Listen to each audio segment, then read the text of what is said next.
Well, in just about an hour, President Biden and Chinese leader Xi Jinping will speak on the phone. The call comes amid heightened tensions between the two countries and strong warnings from Beijing. China has become increasingly aggressive with the U.S. and other militaries in the Indo-Pacific. Meanwhile, rumors that House Speaker Nancy Pelosi may soon make a trip to Taiwan have angered Beijing further. Topics like trade, technology, and the war in Ukraine have also contributed to the friction. Adam Yamaguchi is in Taiwan this morning with more on this. Adam, what are some of the top agenda items for these two leaders today?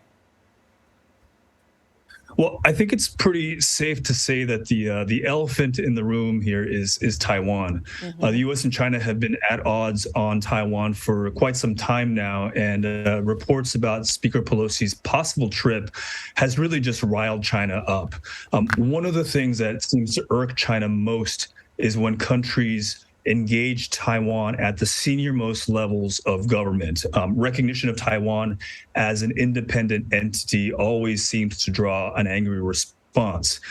China insists that Taiwan is a part of China, and it's long said that it will eventually unify with Taiwan, even if it has to do so by force.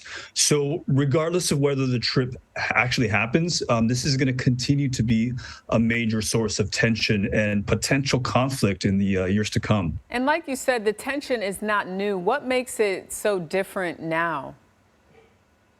Well, one of the things that I'm gathering here on the ground is there's a strange mix of tension, as well as a little bit of a keep calm and carry on attitude. On the surface, everything seems well.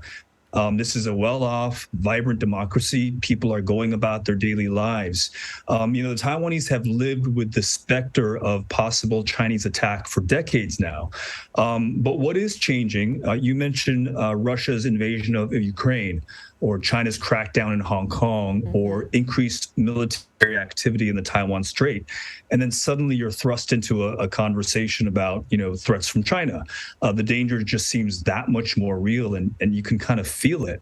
The vast majority of people here, they just want a continuation of the status quo, that Taiwan remains a self-governing democracy apart from China.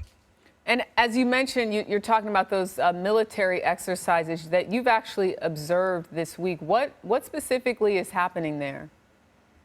Yeah, so I attended a few of these exercises, and they're all modeled after a war game scenario that the Taiwanese played out recently. And this is all based on what their intelligence says that China is likely to do if it were to ever invade Taiwan.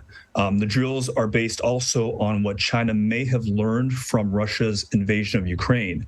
And so the video that you're playing right there is from an exercise simulating an attack near Taipei port and a waterway leading to the capital.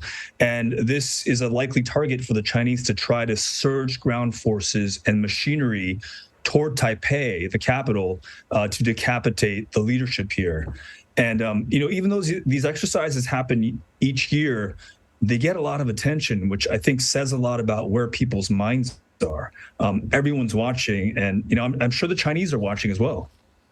All right. I'm sure they are. And stay safe, obviously, there in Taiwan. Thank you, Adam.